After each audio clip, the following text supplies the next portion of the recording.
All right, everyone. Quick little, all right, Lee, I know I'm a little bit late. Quick little stream to chat SkyFF. I had spare half an hour this evening, so I thought I'd move it forward and chat a little bit about Sky. Good to have everyone in the chat. FPL Spartans, good to see you, mate. Paul Kendo, Jamie Curry twice. I'll get to your questions at the end, chaps, because I'm going to go through everything we've got on Twitter too. Basically, all my plan was just to go through the games that have just happened. So yeah, obviously game week 1's now over. Talk through the highlight players, maybe some of the lowlights as well. So obviously some players that we probably all owned didn't do so well this weekend. Have a look at the upcoming fixtures, chat potentially transfer plans to bring in some of like the better captains in. Obviously Chelsea is a bit of a talking point at the moment. So I'll give my opinion for what it's worth on that. And yeah, you can have a look at my team as well. I'm happy to share my team for the time being because yeah, it's pretty open season at the moment, isn't it? If it starts getting a bit good and I start performing a bit well, I might keep my team a bit private, but for the time being, I don't think there's any harm in sharing it. So yeah, let's get into it. I'm going to, before I do anything, this website is not my doing in any way at all. It is ffstuff.co.uk. It is by far and away the best supporting website for playing the Sky Fantasy football game. If you've already know what this is, then I don't need to talk you through it. But if you don't, essentially this website tracks live Opta data of players, Sky bonus points basically. So you get bonus points in Sky as a keeper for making saves, get bonus points for successful passes, and bonus points for tackles. And FF Stuff will track those tackles and highlight them when a player has received bonus points basically. And as you can see, it keeps flickering. It updates every 10 seconds or so. So yeah, I'll just talk through. I won't go through in great detail because we could be here all night. There's lots of players and lots of fixtures to go through. But what I will do is just talk about the highlights basically. So from a Burnley perspective against Man City, obviously the highlight players for that one was Rodri really, and obviously Haaland is brace. Everyone had Haaland though as their captain.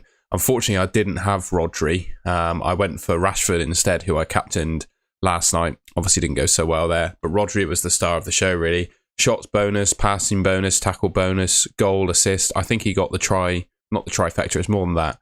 He got the full series of points, didn't he? Like if you look under his name in the Sky game, he's got, I'm going to flick over to the Sky game, he's got all the points.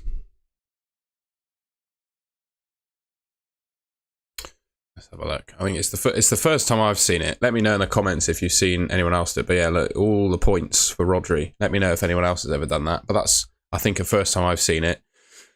Man City defence, no surprise, a couple of them are getting passing bonus. Bernardo Silva just scraped passing as well. Not sure that's going to be a regular thing. And as for the defence, I don't know. I feel like Lewis, Ake, or Akanji and Walker could all just not play the next game. It really could happen. So, yeah, just not massive on the Man City defence at the moment. You got to think Vardiol and Diaz come back into the team. Obviously, Diaz was left out for that concussion protocol. So maybe he's a shout for that Man City defence, as is Guardiola. But I'd like to see them put together a couple of starts in a row just to know that they're Pep's first choice centre-backs, basically, in order to start them. I think that's it, really, to talk about for Man City and Burnley. Obviously, Burnley, they try to play football. That's really the only way they can play because they've completely gone for a change of identity, haven't they? And yeah, they just came up against the better football inside, basically. But they held a good account of themselves. Bayer looked like quite a good option, making 4 tackles. But he came off injured, didn't he, on the 74th minute? So he was the only one I was sort of looking at from Burnley. Maybe potentially the goalkeeper as well. They obviously made saves bonus in that game and actually looked really quite competent on the ball. Made 31 passes against Man City, but one of the most Burnley passing players actually by the looks of it. But yeah, nothing really from Burnley for me. Arsenal, Forest, 3 defenders with passing bonus. Saliba obviously with the cheeky assist as well. Ben White and Partey. Obviously, Partey played in defence but got passing bonus. Rice got triple bonus, shots, passes and tackles. I think we were all talking at the start of the season, weren't we, about would Rice get bonus points every game? I still think it's a wait and see for me. I think with just the amount of the ball that Arsenal had in that game, obviously Saliba making nearly 130 passes, it's not a big enough sample size for me to bank on him getting bonus every game yet, but certainly a good start. Saka obviously scored a cracking goal. Got tackles bonus and shots bonus, was most people's captains.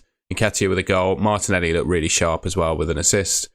And obviously from a Forest perspective, nothing really to chat through on the players except for Turner, who a few people I imagine had a goal. He made 5 saves, so if you're captaining him on Friday, it's Friday the game, isn't it?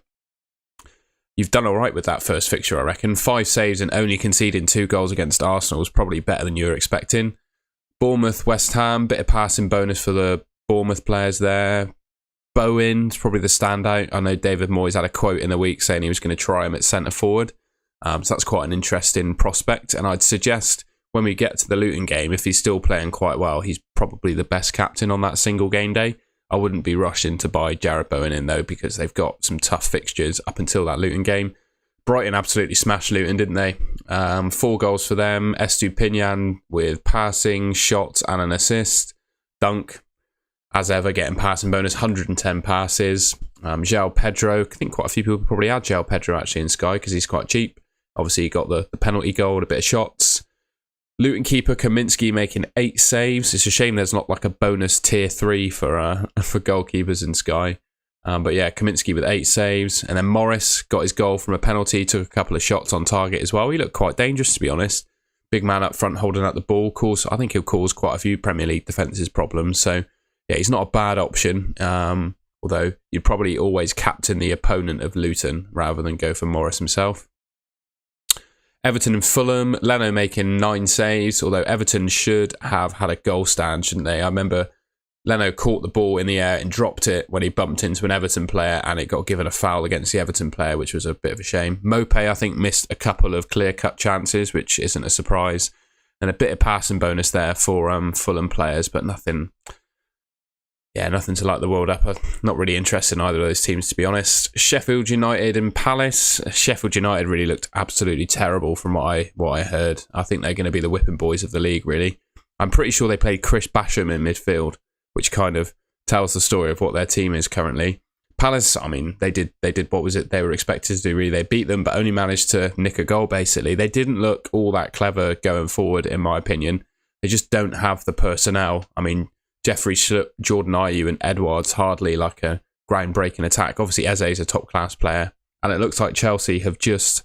what have they just done? They've activated the release clause of Elise, haven't they? So he looks like he's off as well. So, yeah, Palace, well, they've got a nice asset sitting there, and Eze don't look too clever going forward. But Guehi and Anderson both getting passing bonus, which was good to see.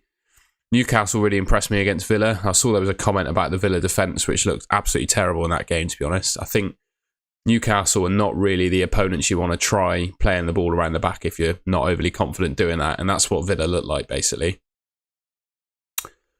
Torres, interestingly, though, he came on in the 31st minute and made 40 passes. So the thought of him being maybe a passing bonus player could be on. Kamara, 51 passes. Douglas Luiz, 69 passes. And Konsa with tackles bonus. So, yeah, maybe against a different opponent, Pau Torres could scrape passing bonus, but looking at how shaky their defence was, I'm not sure he's a massive option. Obviously, Newcastle scored 5 goals. Tonali, 48 passes, so I'm not sure if he's going to be a passing bonus player. 2 tackles, obviously a goal. Remains to be seen if he's a good Sky option, I would say. Isak, if Newcastle got a single game day, it's just really tough, isn't it, I guess? Let me know in the comments what you think, but if they have you'll see the team if they got a single game day, so it's not tough at all because you'll just be able to captain whoever starts up front, I guess. But yeah, days when they don't play first, it's going to be interesting to see who their best option is, with Isak and Wilson both being literally as good as one another. Watkins looked pretty good for Villa, I thought. Dangerous alongside Diaby. I think with a captaincy day coming up on Sunday, Villa have got Everton at home. I think either of them will be a good captain. I think my original plan was always to go for Watkins, just because he's the penalty taker.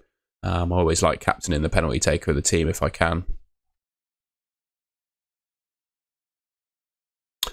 Brentford and Spurs, bit of saves bonus for the keepers, bit of passing for the Spurs defender. Main highlight for me from that game really was Mbumo looking really sharp. I think he's going to take that talisman role off Tony and do really well in it. And then we have Bissouma, 107 passes for Bissouma. He looked really good. Same with Maddison. I thought Maddison looked really good as well. Richarlison, I think, just needs a bit more playing time. But yeah, Bissouma, I think, was the standout there for Spurs for me. 107 passes, 3 tackles as well. I reckon he's going to be a good bonus magnet at his price. Chelsea, disappointing that Colwill just missed out on passing bonus. Obviously, quite a lot of us have got him in their team. Sanchez started in goal. I reckon he's 6.6 million, I believe, something like that. We can check that in the game when we look at it in a sec. But yeah, he looks like he could be a good option. maybe save a bit of cash if you've got Onana and need to dig up your team if you're not happy with it, something like that. Thiago Silva, 111 passes. That's just what he does, really, isn't it? Disasi looked really good as well, obviously scoring the goal and then making 89 passes, looking pretty assured defensively. Chilwell basically playing up front alongside Nicholas Jackson. Gallagher and obviously Enzo Fernandez, 85 passes, had a really, really good game. Thing is with Chelsea, though, having just signed Caicedo, and I imagine Paul and Fergie, they definitely mentioned it on the 3-4-1 because I remember listening to it, but Caicedo's probably the option now for Chelsea, being just 8 million. When you got to think both him and Fernandez are going to make a similar level of like numbers of passes and tackles, and being about $500,000 cheaper, I think Caicedo's the man now to go for from Chelsea. The thing is, though, they play second on Sunday this weekend, so you'll probably have a bit of time in training, to be fair, and having paid that much for him, he's probably going to start, but it's a bit risky because you don't see the lineup if you want to bring him in.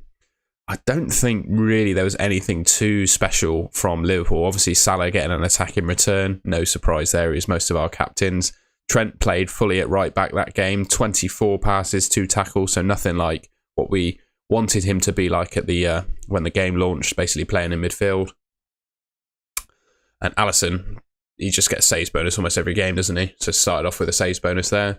Man United and Wolves, I have no idea how Man United won that game. That was a blatant penalty at the end. Onana, clean sheet and saves tier 2, so he was the standout captain of the day, although should have given away a penalty at the end. I was a bit disappointed by Man United in general, to be honest. I just don't think they played really well. And Wolves, they really lined up well against them tactically. That seems to be a bit of a thing that Wolves do. They really give Man United a tough game whenever they play them, because I find Man United, when a team either sits deep or just knows how to set up and try to block their passes, they really struggle to break some difficult teams down. That's really one of Man United's weaknesses. So yeah, I had Rashford captain, not too impressed by him, but he didn't really get much service. I think Bruno needs to play more advanced, in my opinion. He got 6 tackles though.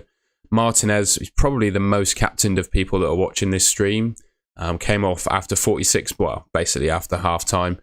36 passes, so he would have been on for a bit of bonus, but apparently he had an ankle tendon injury, which is why he got subbed off. I'm not sure if there's much truth in that. I think he got subbed off because he was on a yellow card. But yeah, remains to be seen on that one. I think we need to wait for news this week before doing anything too gung-ho on transfers. As for Wolves, they played really well, but I don't think there was anyone standing out for me in Sky. Let me know in the chat if you think there was a decent Wolves player that you like the look of, but for me, I don't think so. And that clears us up for the games we've watched. I think that covers all the players I was interested in. Another one to talk about, Idrissa Gueye got 6 tackles for Everton, but he's a little bit more expensive than Nakamba, and obviously Nakamba himself. Where's Nakamba?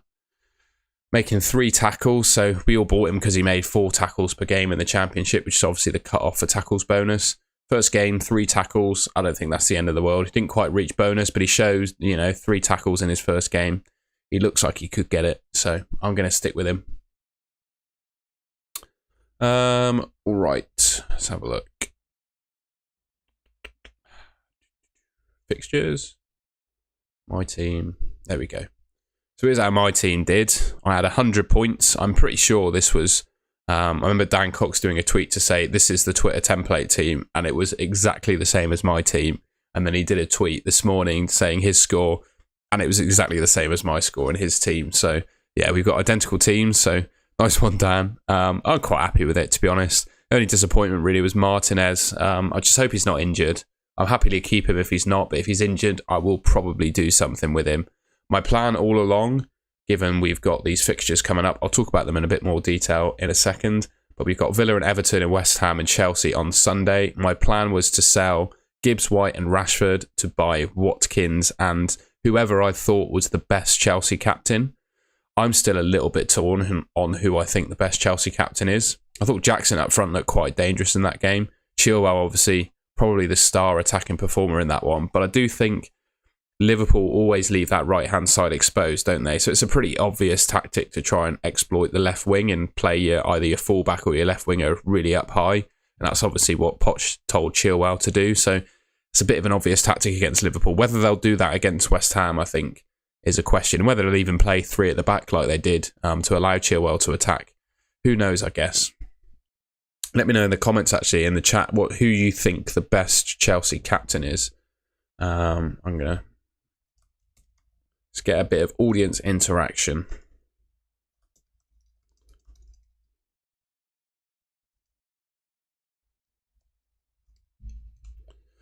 I'm verging towards Chilwell.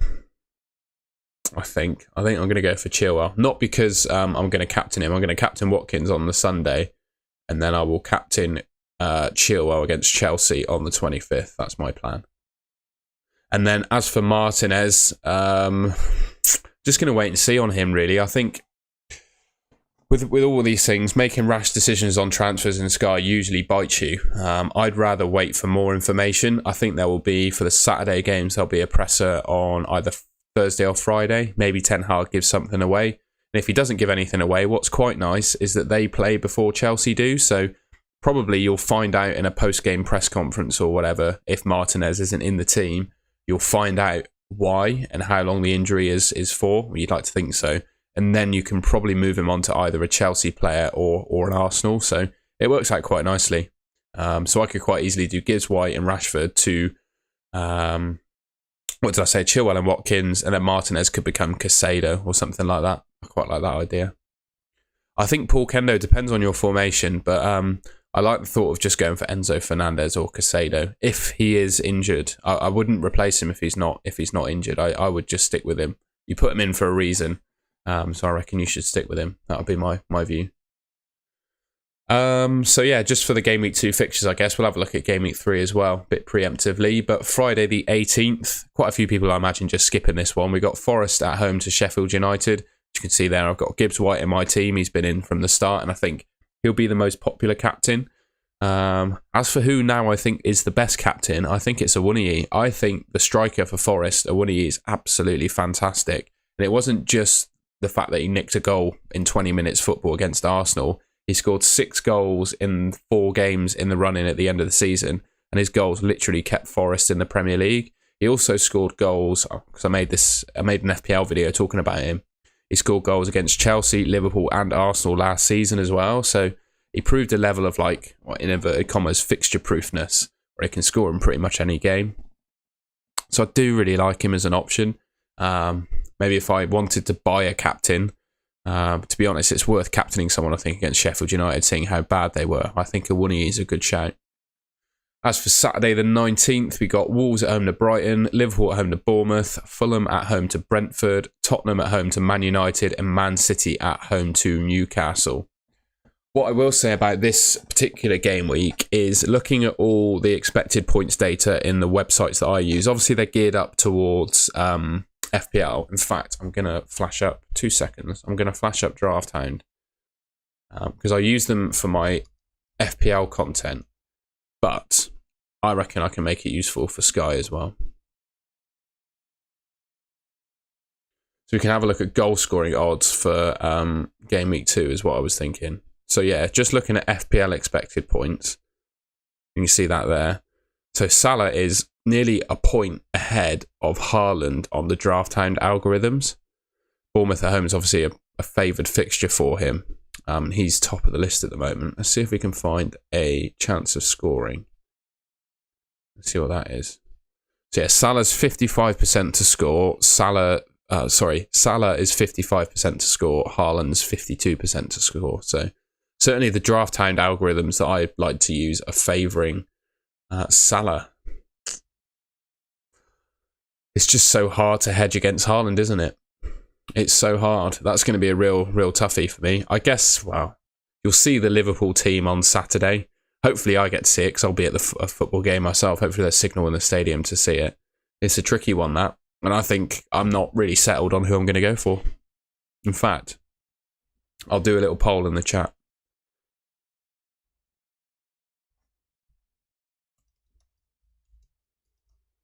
I'm not going to do anything but Salah and Haaland, because if you don't go for Salah or Haaland, I think you're a bit of a lunatic. But fair play if you are. Let's put a little poll in. We'll have a look at that at the end and see what people are going for. Sunday the 20th, we got Villa against Everton and then West Ham against Chelsea. I don't see any real problem captaining a Chelsea player on that day. I just feel like it's worth covering the best captain every day. And after seeing how they performed against Newcastle, certainly going forward anyway, I think they're going to cause any team's problems, Aston Villa. And Watkins being their penalty taker, I think is probably the best option. Although if you wanted to get rid of Gibbs White for someone, and keep a little bit of budget back, I reckon Diaby is an absolutely fine option. I mean, both Watkins and Diaby basically played up front. And the heat map, I think, suggested that Diaby was slightly more advanced than Watkins as well. Certainly my eye suggested that when I watched the game. So yeah, it's an interesting one. But yeah, I think Watkins is the strongest captain on that day. Then Monday the 21st, Crystal Palace at home to Arsenal. Bukayo Saka's there, sitting there on 26 points from his captaincy last weekend. He's going to be my captain again for that one. I think he's going to do just great in that.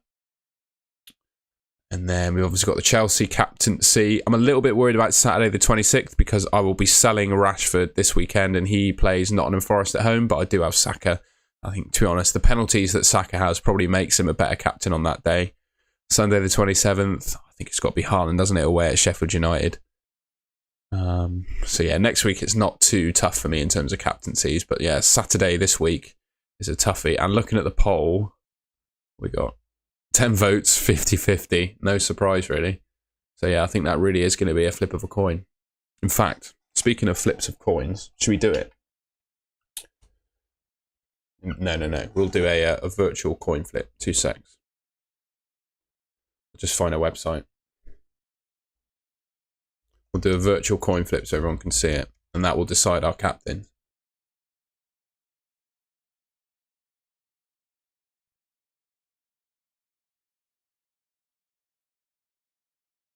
Right. I'm not going to count the heads. I'm going to say heads is Haaland because they start with the same letter. So I'm going to flip again. And this will decide my captaincy. But it really is a flip of a coin. Heads is Haaland. Tails. Salah then. There you go. Decided your captaincy for you. Well, I think that's all I wanted to cover from an FF Stuff and Sky perspective. Hopefully that's given you a nice, well-rounded view of my plans and views for the game week. And I'll have a look now. You have to forgive me while I look at my phone because the Twitter questions will be on there.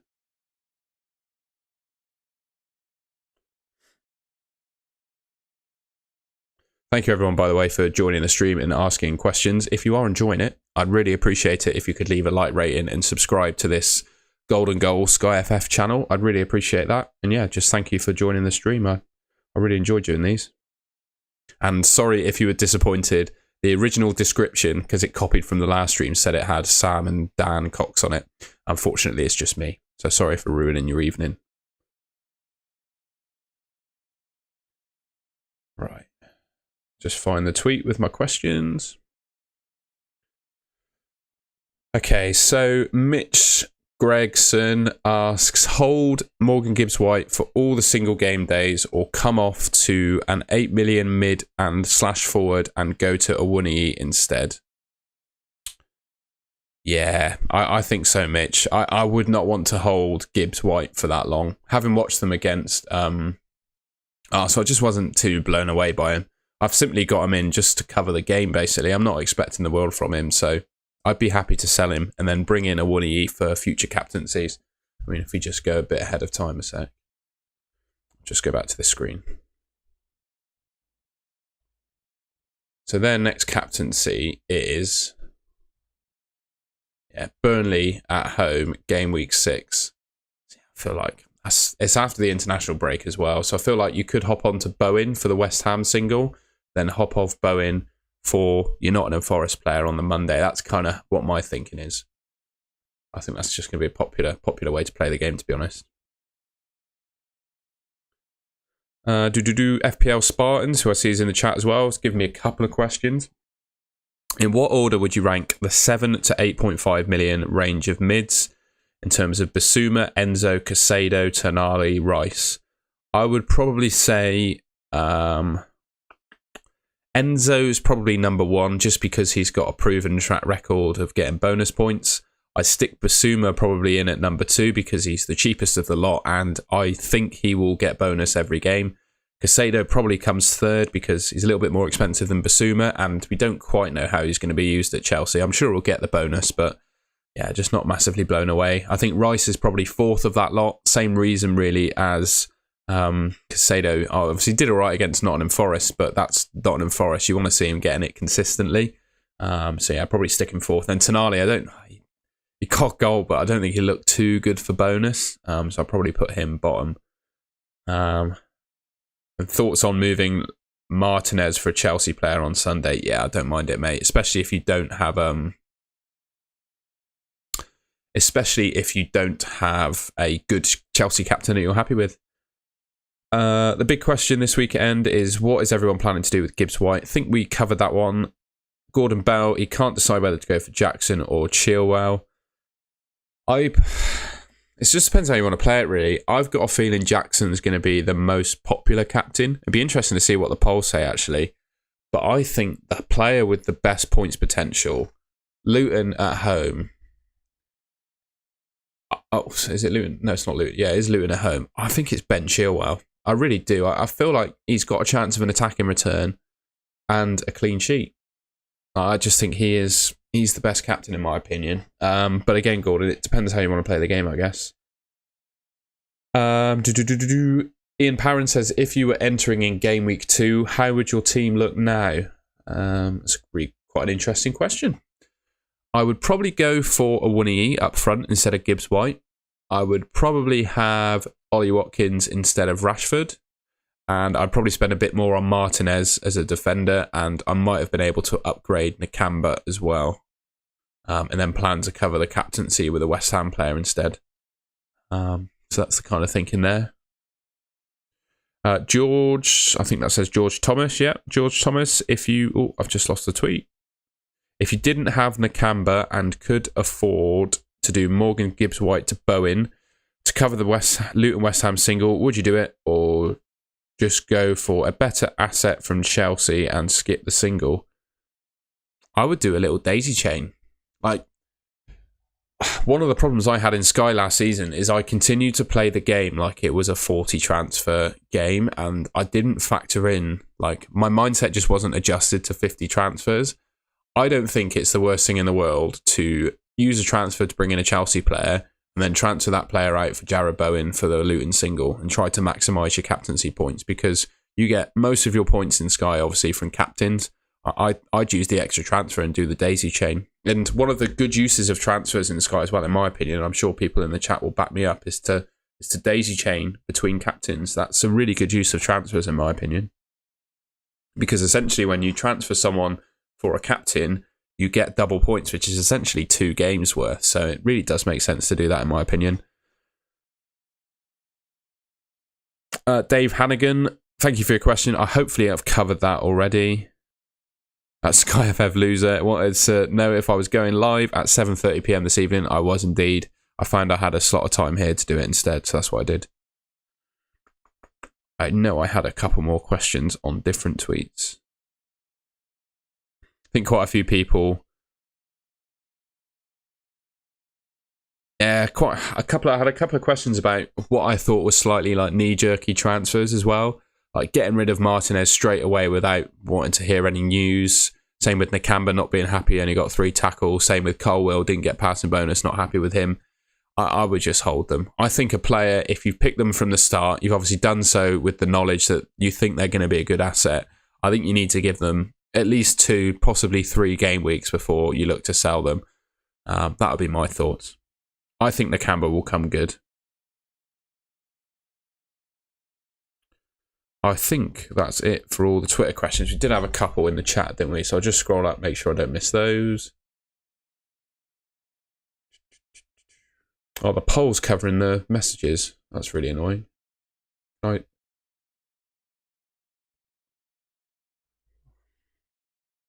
There we go. I don't know if you can see that. Oh no, I won't bother sharing it. The poll is currently covering someone's comment, so hopefully it's not a question. Paul Kendo asks, he's got the Villa goalkeeper and the defence looks shaky. With Mings out for a while, should I replace him now and who with? So it doesn't. I might have to let me know in the chat, to be honest. Are Chelsea planning to buy a new goalkeeper? So obviously Kepa's gone to Real Madrid and they've got Rob Sanchez in now. Are they planning to buy a new keeper? So if the answer to that question is yes, then I'm a little bit less attracted to Rob Sanchez. Don't clip that. But I reckon I would sell, if you want to get rid of Martinez, which I probably wouldn't do. I mean, they've got Everton at home, possible clean sheet. Then they play Burnley away, possible clean sheet. Then they play Liverpool away. That's a tough game, don't get me wrong. And then they've got, after the international break, Crystal Palace at home. Crystal Palace didn't look very threatening going forward. Chelsea away.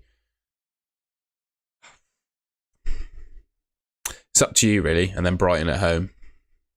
It's up to you. I would probably hold him. But if you really wanted to get rid of Martinez, I think Rob Sanchez, provided Chelsea are not in for another keeper. That's probably what I'd say there.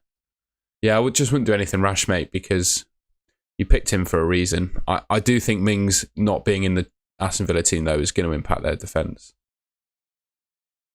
Oh, I'll put that gambling stuff behind me, Boris Blade. Don't worry about it. And he also asked, what's the target for remaining transfers by December 31st overhaul? I guess the question is, how many game weeks is it? Because I just want to use, I guess it's about halfway through the season, isn't it? I'd want between 20 and 25. It's about halfway through the season at that point. I'd want to have used half my transfers. That's kind of how I play the game. Not because obviously 50 isn't one transfer per game week. It's a little bit more than one transfer per game week, having 50 across the season. So as long as I'd have over 20 or over, I think I'd be quite content with that, really. Maybe even less. I think the absolute minimum you want to go that far with is 15, I'd say. Anything above 15, you're all right. Anything above 20, you can probably attack it a little bit. That'd be my thoughts. Right, I reckon that's everything. All the questions in the chat hopefully have been answered. Please let me know if I've missed any. All the questions on Twitter have been done. I think that's everything to talk about, really. And we, of course, did the virtual coin flip to help you decide your captain this weekend, which is Salah, according to the coin flip. And just if you're watching this back, you're going to get Streamception. The polls had 20 votes. And the winner is currently Erling Haaland. And obviously, yeah, tails for Salah. Right. I'll leave it there. Thank you everyone for watching. As I said, if you enjoyed it, please leave me a like rating on the stream. I'd really appreciate that. Subscribe to this Golden Goal SkyFF channel if you're new. And I shall catch you next week for another one. I've got to press the next screen while holding a smile.